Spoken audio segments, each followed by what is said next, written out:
Elimination Chamber happened. Let's get into it. Everything pretty much turned out the way that I thought it would. Well, let's get into it because it was a lot of fun as we hit the road to WrestleMania in a big way. And it all started in Las Vegas with Elimination Chamber. If the kickoff show matters, which it does, kind of, well, Luke Gallows and Carl Anderson beat The Miz Taraj. It was a neat little back and forth match, which ended with Curtis Axel eating a magic killer. To kick off the actual pay-per-view, Alexa Bliss put her Raw Women's Championship on the line against Sasha Banks, Bayley, Mickie James, Sonya Deville, and Mandy Rose. The two representatives from Absolution were escorted out to the ring by Paige, but the camera didn't get very close in on Paige so they could avoid her new nifty hand tattoos. The story of the match from the beginning was Bayley fighting off Absolution. Then once Sasha Banks joined the match, they took on Absolution together and then took on each other. Then Mickie James joined the match. Mandy Rose tapped out to a Banks statement. Mickie James thought it'd be a good idea to start climbing the cage, and then she knocked Bayley off the cage. She started trying to climb up after her for some reason, because I don't know why they climbed that thing. I have no why. Anyway, Mickie James hit some move off the top of the pod onto Deville. It wasn't pretty, but it was effective, and it got the pinfall. Then Mickie James essentially stood right up and took a backstabber from Sasha Banks into a Bayley to belly. 1, 2, 3. Mickie James is out too. So the last three women in the match were Banks,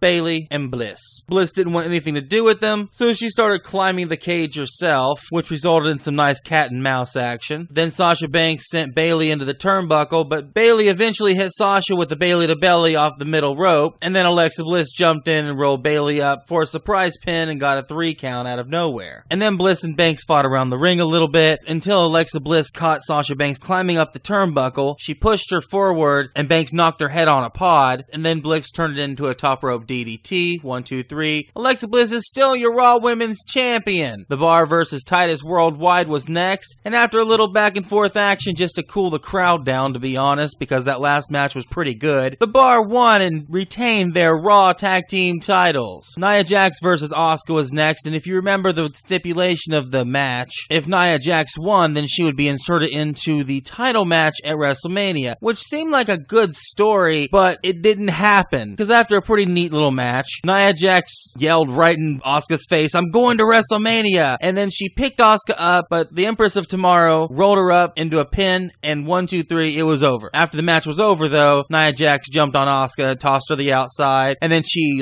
speared her through the barricade. So she more than got her heat back, so she's still a monster and all that goodness, but she's still not going to WrestleMania at this point, which was interesting. But it definitely made Alexa Bliss happy that Nia Jax took something to Asuka. Matt Hardy and Bray Wyatt had a match next, and Matt Hardy won. Yeah, I don't really know what else to say there. Matt Hardy won the match. Next, you got Ronda Rousey that came out. It was something. They brought Stephanie and Triple H out right at the very beginning, and actually they're the ones who introduced Ronda Rousey. Ronda Rousey came out. She cut a weird, awkward promo where she geeked out like a fangirl, but I don't know if it was really acting or she was just really shaken up by the moment. But all the while, Kurt Angle, who was in the ring as well, started dropping all these hints about things that Triple H and Stephanie McMahon had said about Ronda Rousey, how they said they were going to control her and keep her down and get revenge from WrestleMania 31, where she made them look like chumps. Then they kicked Kurt Angle out of the ring, and Triple H took a step toward Ronda, and Rousey put him through a table, and then she signed the contract anyway. So now she's a member of Raw. Later on the After Raw show, Stephanie McMahon cut a promo about Ronda Rousey and used a lot of verbiage like they're gonna have to tame her, like she's some kind of a wild beast. This sounded very Austin McMahon-ish. The main event of the night was Roman Reigns versus Seth Rollins versus The Miz versus Finn Balor versus Elias versus John Cena versus Braun Strowman. God, those are a lot of people in a match. And the story of this match is Braun Strowman is really strong. Basically, everyone fought until everyone else was in the ring, and it came down until Braun Strowman and Elias were in their pods. As everyone remembers, Elias won a match, so he was going to be the last pod entering. And as soon as Braun Strowman's pod opened, he started killing everybody. He was hitting everything he could, and everyone else was hitting him with everything they could. There was actually a spot spot where all 5 guys shield powerbomb style powerbomb Braun Strowman and tried to pin him, and he kicked out of everyone. He was unpinnable, and then he started taking people out. One by one, Braun Strowman took everyone out of the match. When Elias came in, it really didn't change matters much. He was taken out too. John Cena